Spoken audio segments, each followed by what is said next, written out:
You ever sometimes feel like, what's the point of drinking Hurricane High Gravities? They're not delicious, but yet satisfying in the end. This is Real Recognize Real Reviews. I want to be straight up honest with you. It's nasty shit, but it gets the job done. Go to your local bodega. Do whatever you gotta do.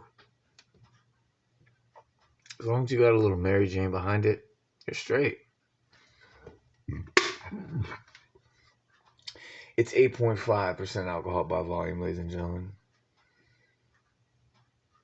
It is good shit. Let's take a little sip, shall we?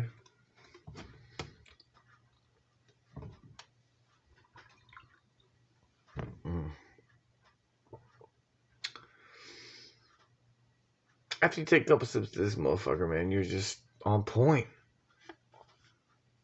You don't care what else you do. Drink Hurricane High Gravity. I'm serious. Just Real Recognize Real Reviews, and I give this a 10.